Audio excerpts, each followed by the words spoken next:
நேற்று நைட் லைவில் வியானா, ரம்யா, திவ்யா அண்ட் பிரவீன் 4 பேர் உட்காந்து பேசிகிட்டு இருக்காங்க. அப்போ வந்து வியானா வந்து அந்த ரொம்ப நாள் ரகசியமாக இருந்துச்சு இல்லையா, சாண்ட்ரா வந்து பிரஜன்னும் திவ்யா மேலே பொசசிவாக இருந்தாங்க அப்படிங்கிறது, அந்த விஷயத்தை போட்டு உடச்சிட்டாங்க.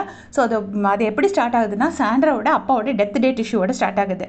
அப்போ திவ்யா சொல்கிறாங்க, இல்லை நான் முதல்ல போய் கேட்கும்போது இந்த மாதிரி அவங்க சொன்னாங்க, இன்றைக்கி எங்கள் அப்பாவோட இறந்த நாள் தெரியுமா, அவங்க அப்செட்டாக இருந்தாங்க, இன்றைக்கி எங்கள் அப்பாவோட இறந்த நாள் தெரியுமா அப்படின்னு சொல்லிட்டு பயங்கரமாக கோவப்பட்டாங்க.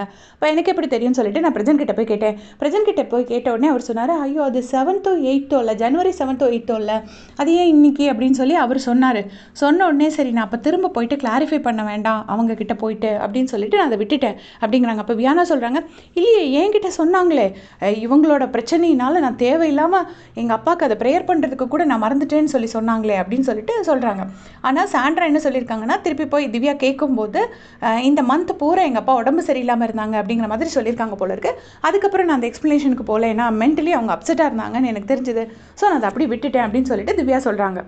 அப்போ ரம்யா சொல்கிறாங்க, அப்போ தான் நீ உள்ளே போய் உட்காந்துட்டு இருந்தேன்னு சொல்லிட்டு வியானாவை சொல்கிறாங்க. மழை வந்துட்டு இருந்துச்சு, பிரஜனை அந்த ஆக்ட்லாம் பண்ணிட்டு இருந்தாங்க அப்படின்னு சொல்லிட்டு ரம்யா சொல்கிறாங்க. இப்போ வியானா சொல்கிறாங்க, அவ்வளோ அப்செட்டாக இருந்திருந்தா இதேன்னு ஏதோ சொல்ல வராங்க. அப்போ திவ்யா சொல்கிறாங்க, லெட் மீ ஃபினிஷ் அப்படின்னு சொல்லிட்டு, நீ வேணே எபிசோடில் போய் பார்த்தா தெரியும் அப்படிங்கிறதையும் எக்ஸ்பிளைன் பண்ணுறாங்க. நான் போய் கேட்டுட்டு அப்புறம் பிரஜனை அந்த ஆக்ட் பண்ணியிருக்காங்க, சூப்பராக பண்ணாரு, நீங்கள் ஏன் பார்க்க வரலன்னு நான் கேட்டேன். இல்லை நான் ஆல்ரெடி நிறைய வாட்டி பார்த்துருக்கேன் அப்படின்னு சொல்லிட்டாங்கன்னு சொல்லிட்டு திவ்யா அதுக்கு எக்ஸ்ப்ளனேஷன் கொடுக்குறாங்க. அடுத்து வியானா எக்ஸ்பிளைன் பண்ணுறாங்க, என்கிட்ட என்ன சொன்னாங்க, என்கிட்ட எப்போ சொன்னாங்க தெரியுமா, நான் உங்ககிட்ட ஒரு நாள் வந்து விட்டுட்டு போனேன், என்னோட வயசுக்கு தெரிஞ்ச மெச்சூரிட்டிக்கு நான் ஒரு அட்வைஸ் பண்ணிட்டேன், இனிமேல் நீங்கள் பேசி சமாளிச்சுக்கோங்கன்னு வியானா வந்து சாண்ட்ராவை கொண்டு திவ்யாட்ட விட்டுருக்காங்க போல இருக்கு. எனக்கு தெரிஞ்சு அவங்க வந்து அந்த மைக் போடாமல் 2 பேர் பேசினாங்க தெரியுமா, 2 பேரும் உள்ளே போயிட்டு ஒரு நாள் வியானாவும் சாண்ட்ராவும் மைக் இல்லாமல் உள்ளே பேசிகிட்டு இருக்காங்க அப்படின்னு சொல்லிட்டு பிக் பாஸ் வந்து அனௌன்ஸ் பண்ணார் கோவப்பட்டு.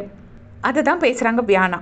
வியானா என்ன சொல்கிறாங்கன்னா, எனக்கு வந்து ஏதாவது நான் சொல்லும்போது ஏதாவது தப்பாயிடுமோ, அந்த பொசசிவ் விஷயத்தை தான் சொல்கிறாங்க, சொல்லும்போது ஏதாவது தப்பாயிடக்கூடாது அப்படின்னு சொல்லிட்டு தான் நான் அப்படி ஓவராலாக சொல்லிட்டு போனேன், மேலோட்டமாக சொல்லிட்டு போனேன் அப்படிங்கிற மாதிரி வியானா சொல்கிறாங்க.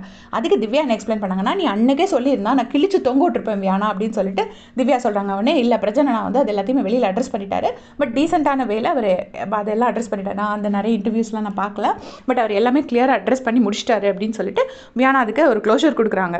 அதுக்கப்புறம் வியானா சொல்கிறாங்க, அப்போ அன்றைக்கி நான் அதை உங்ககிட்ட விட்டுட்டு போனதுக்கு அப்புறம் தான் திரும்ப சாண்ட்ரா அழுதுகிட்டே வந்தாங்க, திவ்யா என்கிட்ட கத்துனா அப்படின்னு சொல்லிட்டு.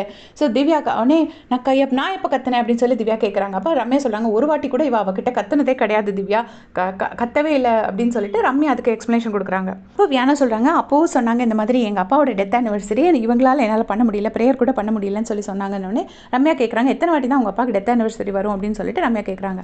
ஸோ இது வந்து இங்கே வச்சு போட்டு உடச்சது என்ன கேட்டால் ரொம்ப தப்பு, தேவையில்லாமல் இது திவ்யா போய் கேட்க போனால் இன்னும் அது ஒரு அக்லி ஃபைட்டாக தான் மாறும். இது ஆல்ரெடி ஒரு கடைசி ஆயாச்சு, இன்னும் ஒரு வாரம் தான். இவங்க இது எப்படி விட்டுருந்தாங்கன்னா திவ்யா வெளியில் வந்தே தெரிஞ்சிருப்பாங்க, அப்போ அவங்களுக்கு சப்போர்ட்டுக்கு அவங்க அம்மா அப்பா இருப்பாங்க, சரி விட்டுருமா அப்படின்னு சொல்லியிருப்பாங்க, அது ஈஸியாக முடிஞ்சிருக்கும். இங்கே வச்சு சொல்லியிருக்காங்க, நீ என்ன ஆக போகுதோ தெரியல, ஏன்னா திவ்யா லைஃப்பில் விட மாட்டாங்க, கண்டிப்பாக போய் கேட்பாங்கன்னு தான் நான் நினைக்கிறேன். அது பொறுத்திருந்து பார்க்கலாம். உங்களுடைய கமெண்ட்ஸை சொல்லுங்கள். தேங்க்ஸ் ஃபார் வாட்சிங்.